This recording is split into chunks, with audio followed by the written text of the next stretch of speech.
Good morning everyone. आशा करता हूँ आप सभी लोग घर पे होंगे, स्वस्थ होंगे और पढ़ाई लिखाई अच्छे से कर रहे होंगे। और रही बात जो भी प्रोडक्टिविटी की या फिर जो भी आप एक्स्ट्रा करने की सोच रहे हो उनकी, वो तो आप कर ही रहे होंगे। लास्ट लेक्चर तक की अगर हम बात करें तो लास्ट लेक्चर तक हमने मेटल का रिएक्शन एसिड के साथ में और बेस के साथ में देख लिया है, जिसमें हमने देखा था कि हाइड्रोजन गैस प्रोड्यूस हो रहा था। फिर उसके बाद कार्बोनेट से और बाइकार्बोनेट के साथ में हमने रिएक्शन देखा। बाइकार्बोनेट को हाइड्रोजन कार्बोनेट भी बोलते हैं। फिर उसके बाद हमने एसिड और बेस का एक दूसरे के साथ में रिएक्शन देखा, जिसमें हमें ये पता चला कि एक दूसरे के साथ रिएक्ट करने के बाद एक तो सॉल्ट बनाता है, सॉल्ट रिलीज़ होता है और दूसरा वाटर रिलीज़ होता है। दो प्रोडक्ट्स तैयार होते हैं, ठीक है। कोई एक सॉल्ट तैयार होगा और दूसरा वाटर तैयार होगा। आज हम स्टार्ट करेंगे next topic, reaction of metallic oxides with acids, ठीक है। तो मेटल के जो ऑक्साइड्स बन रहे थे, मेटल के ऑक्साइड्स कब बनेंगे? जब मेटल का रिएक्शन ऑक्सीजन के साथ में होगा तो मेटल ऑक्साइड्स बन जाएंगे। और उस मेटल ऑक्साइड के साथ में अगर एसिड का रिएक्शन हो तो उस सिचुएशन में क्या आपको ऑब्जर्व करने को मिलेगा, वो इस एक्टिविटी के थ्रू हम समझने की कोशिश करेंगे। तो इस एक्टिविटी में कह रहा है, take a small amount of copper oxide, obviously metal oxide, copper एक मेटल है तो मेटल का oxide copper oxide, in a beaker and add dilute hydrochloric acid slowly while stirring. तो क्या करना है कि कॉपर ऑक्साइड लेना है बीकर में और उस कॉपर ऑक्साइड को स्टिर करते रहेंगे, ठीक है। उसको उसमें एक जो है एक स्टिर करने वाला जो भी बड़ा सा डंडा होता है, लेड होता है, लीड होता है, वो ग्लास रॉड होता है, ठीक है। तो ग्लास रॉड के थ्रू उसको स्टिर करते रहेंगे, थोड़ा सा घुमाते रहेंगे और घुमाते घुमाते धीरे धीरे थोड़ा थोड़ा करके हाइड्रोक्लोरिक एसिड उसमें डालते रहेंगे। Note the colour of the solution, what has happened to the copper oxide. Copper oxide के साथ में कुछ चेंजेस आएंगे। क्या क्या चेंजेस आएंगे? You will notice that the colour of the solution becomes blue green and the copper oxide dissolves. तो क्या कहा कि पहली बात तो ये कि कॉपर ऑक्साइड जो कि एक सॉलिड था, ठीक है, वो डिज़ोल्व हो जा रहा है किस में? वो सॉल्यूशन में, हाइड्रोक्लोरिक एसिड में। और जो सॉल्यूशन था वो कौन से कलर का हो जा रहा है? ब्लू ग्रीन कलर का हो जा रहा है, ठीक है, ब्लू ग्रीन कलर। तो सॉल्यूशन ब्लू ग्रीन कलर हो गया और कॉपर ऑक्साइड डिज़ोल्व हो गया उस सॉल्यूशन में, ठीक है।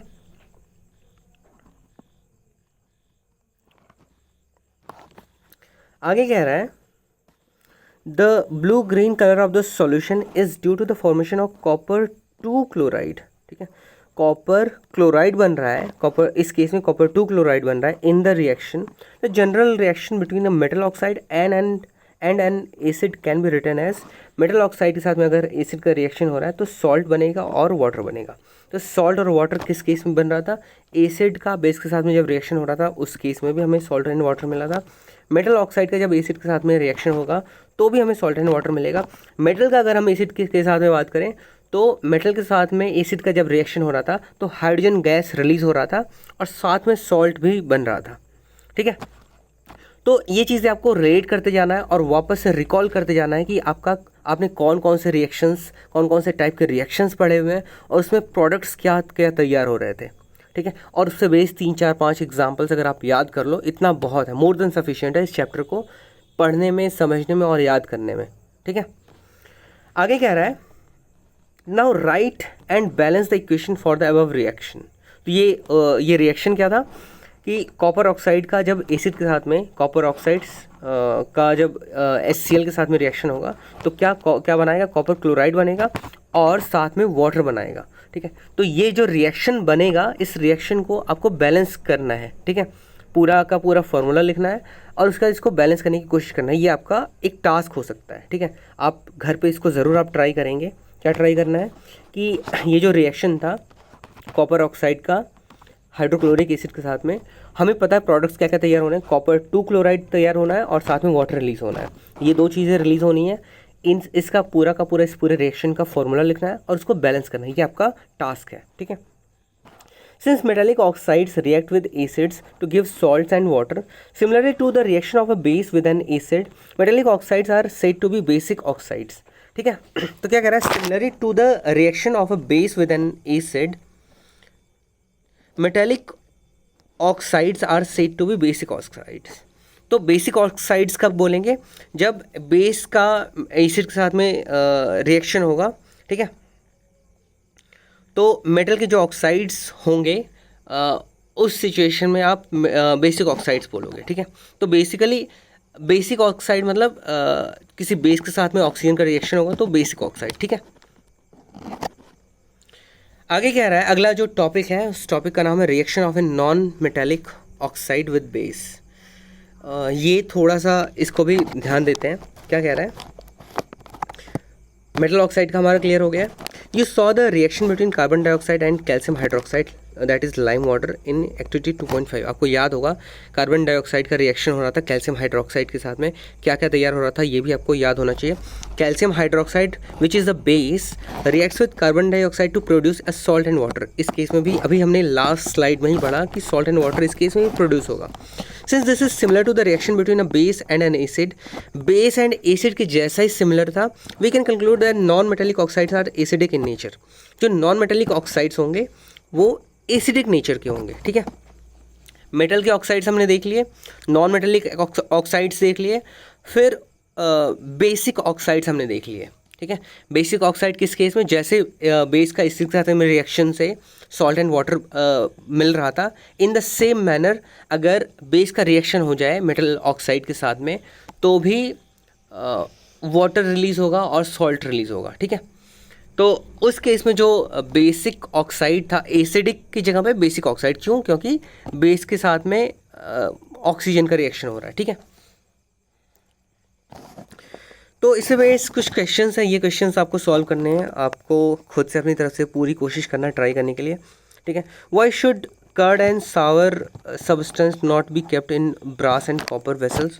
ऑब्वियस सी बात है कि कुछ एक नया प्रोडक्ट तैयार हो जाएगा, वो प्रोडक्ट क्या तैयार हो जाएगा ये आपको देखना है, और दूसरा वो पॉइजनस हो सकता है, उसका स्मेल अच्छा नहीं हो सकता है, वो शायद एडिबल ना हो, ये कुछ रीजंस हो सकते हैं। Which gas is usually liberated when an acid reacts with a metal. एक एसिड मेटल के साथ में रिएक्ट करता है तो कौन सा गैस लिबरेट होता है। अभी हमने जस्ट कुछ देर पहले या फिर जब हम आज का वीडियो स्टार्ट कर रहे थे उस समय ही हमने ये चीज़ डिस्कस वापस से करी हुई थी। Illustrate with an example obviously देना है। How will you test for the presence of this gas. इस गैस का प्रेजेंस के लिए आप क्या करोगे, ऐसी कौन सी एक्टिविटी करोगे जिससे आपको पता चल जाए कि ये गैस वहाँ पे प्रेजेंट है। तो इस पे बेस्ड हमने जो डिस्कशन था वो डिस्कशन क्लास 8 में भी किया हुआ है और क्लास 10 में भी हमने किया हुआ है। Last question is metal compound A reacts with dilute hydrochloric acid to produce effervescence, ठीक है। तो एफरवेसेंस है, कुछ महक आ रही है। The gas evolved extinguishes a burning candle. तो जो गैस इवॉल्व हो रहा है वो बर्निंग कैंडल को एक्सटिंग्विश कर दे रहा है, मतलब बुझा दे रहा है। Right a balance chemical equation for the reaction if one of the compounds formed is calcium chloride. तो हिंट यही दिया हुआ है कि जो भी रिएक्शन हो रहा है उस रिएक्शन के बाद में एक कंपाउंड, कई कंपाउंड्स, एक से ज़्यादा कंपाउंड्स तैयार होंगे, उनमें से एक कंपाउंड है कैल्शियम क्लोराइड।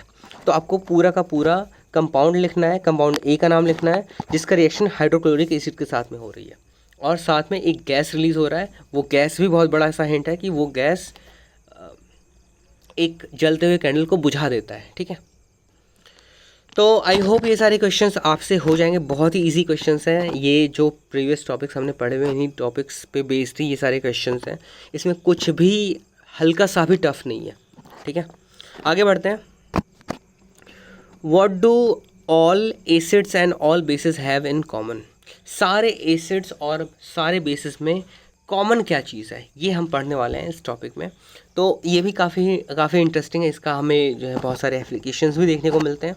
तो देखते हैं क्या कह रहा है इसमें। कह रहा है in section 2.1 we have seen that all acids have similar chemical properties. सारे एसिड्स में सिमिलर केमिकल प्रॉपर्टीज़ होती हैं। क्या केमिकल प्रॉपर्टीज़ होती हैं कि वो मेटल के साथ में जो रिएक्शन होगा उसके बाद में सेम तरह के प्रोडक्ट्स वो रिलीज़ करते हैं, सेम तरह की गैसेज रिलीज़ करती हैं। अगर उनका बेस के साथ में रिएक्शन हो रहा है तो सेम तरह की गैसेज रिलीज़ करते हैं। उनका रिएक्शन अगर मेटल ऑक्साइड के साथ में हुआ तो सेम तरह की गैसेज रिलीज़ करेंगे या सेम तरह के प्रोडक्ट्स तैयार करेंगे। ऑब्वियसली प्रोडक्ट्स डिफरेंट होंगे, उनकी प्रॉपर्टीज़ ऑलमोस्ट सेम होती हैं, या कुछ ऐसे प्रोडक्ट्स होते हैं जो कॉमन होते हैं। फिर उसके बाद से वो आपस में रिएक्ट कर जाएं तो बिल्कुल फिक्स पैटर्न के सब्सटेंसेस ही वो प्रोड्यूस कर पाते हैं, ठीक है। तो ये प्रॉपर्टीज़ हमने देखी थी। What leads to this similarity in properties, ऐसी कौन सी बात है जिसकी वजह से इनकी प्रॉपर्टीज़ में इतनी सारी सिमिलैरिटीज़ हैं। We saw in activity 2.3 that all acids generate hydrogen gas on reacting with metals. तो ये चीज़ तो पहले ही हमने पढ़ा हुआ था कि जो भी एसिड्स होते हैं वो हाइड्रोजन गैस रिलीज़ करते हैं अगर एसिड के मेटल के साथ में रिएक्ट कर रहे हैं तो। So hydrogen seems to be common to all acids. तो जो भी एसिड्स होंगे उनके लिए एक तरीके से कॉमन हो जाता है हाइड्रोजन गैस। जब भी वो मेटल के कॉन्टैक्ट में आएंगे तो हाइड्रोजन गैस ज़रूर रिलीज़ होगा, ठीक है। तो एक एक्टिविटी परफॉर्म करने के लिए बोल रहा है, किस लिए? To investigate whether all compounds containing hydrogen are acidic, ठीक है। तो ऐसे कंपाउंड्स जिसके अंदर हाइड्रोजन प्रेजेंट होता है क्या वो एसिडिक हैं या नहीं है, इसको हमें चेक करना है। और ये चीज़ हमने क्लास 8 में भी थोड़ा सा पढ़ा हुआ था कि कोई भी कंपाउंड अगर है उसके अंदर H+ एटम अलग से प्रेजेंट है, ठीक है, H+ एटम का कंट्रीब्यूशन उसमें है तो चांसेस हैं कि वो एसिडिक नेचर शो करेगा। तो इस एक्टिविटी में कह रहा है कि take solutions of glucose, alcohol, hydrochloric acid, sulphuric acid etcetera, fix 2 nails on a cork and place the cork in a 100 ml beaker. Connect the nails to the 2 terminals of a 6-volt battery through a bulb and a switch as shown in figure 2.3. Now pour some dilute hydrochloric acid in the beaker and switch on the current. Repeat with dilute sulfuric acid. What do you observe? Repeat the experiment separately with glucose and alcohol solution. What do you observe now? Does the bulb glow in all cases?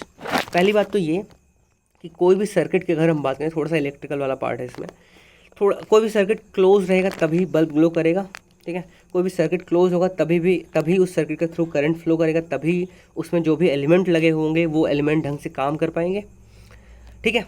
तो ये जो system बना हुआ है, ये जो setup है, इस सेटअप में ये जो एक गैप दिया हुआ है इस जगह पे, इस गैप को समझ लो एक तरीके से स्विच की तरह आप बोल सकते हो। 2 नेल्स लगे हैं, इन दोनों नेल्स के बीच में जब भी इलेक्ट्रॉन्स पास हो पाएंगे, ट्रांसफ़र हो पाएंगे इन दोनों के बीच में, तभी पूरा का पूरा करंट फ्लो हो पाएगा इस पूरे सर्किट के थ्रू और तभी वो बल्ब ग्लो कर पाएगा। तो क्या किया हुआ है कि इस बीकर में एक रबर कॉक लिया हुआ है, उस पर जो है 2 नेल्स लगाया हुआ है और दोनों नेल्स को कनेक्ट कर दिया एक सर्किट के थ्रू, ठीक है। दोनों नेल्स के बीच में गैप है। अब वो नेल्स के बीच में गैप किस तरीके से फिल हो सकता है? सिर्फ और सिर्फ सॉल्यूशन, जो भी हम सॉल्यूशन इसमें डालने वाले हैं उससे। तो सबसे फर्स्ट जो हम ऑब्जर्वेशन करने वाले हैं वो हाइड्रोक्लोरिक एसिड के साथ में। तो हाइड्रोक्लोरिक एसिड डालने से अगर इलेक्ट्रॉन्स का फ्लो हो रहा है इस नेल से दूसरे नेल तक तो सर्किट कंप्लीट हो जाएगा तो बल्ब ग्लो करेगा। अगर सर्किट कंप्लीट नहीं होता है दैट मीन्स कि इलेक्ट्रॉन्स का फ्लो इस नेल से दूसरे नेल तक नहीं हो पा रहा है, और जब एक नेल से दूसरे नेल तक नहीं हो पाएगा दैट मीन्स कि वो जो सोल्यूशन है वो कुछ ऐसा कर रहा है कि वो इलेक्ट्रॉन्स को फ्लो होने ही नहीं दे रहा है, मतलब वो इलेक्ट्रॉन्स को फ्लो नहीं करवा रहा है, ठीक है। तो ये एक बहुत बड़ा सा हिंट है इसके लिए, किसके लिए कि जो भी एसिड्स हैं या फिर जो बेसिस हैं उनके बीच में कॉमन क्या है उसको हम जानने की कोशिश कर रहे हैं। उसके लिए ये सबसे पहला एक्टिविटी है, ठीक है। तो आज इतना बहुत है। थोड़ा सा जो भी आपने प्रीवियस लेक्चर्स में जो भी पढ़े हुए हैं या फिर आज इस टॉपिक से पहले तक जो भी आपने पढ़ा हुआ है उसको ढंग से पढ़ लो, याद कर लो, समझ लो, और जो क्वेश्चंस थे उन क्वेश्चंस को कंप्लीट कर लो। एग्जाम्पल्स याद होने बहुत ही ज़्यादा ज़रूरी है, ठीक है। तो आज यहीं पे हम एंड करते हैं, बाकी हम नेक्स्ट लेक्चर में आगे कंटिन्यू करते हैं। Thank you.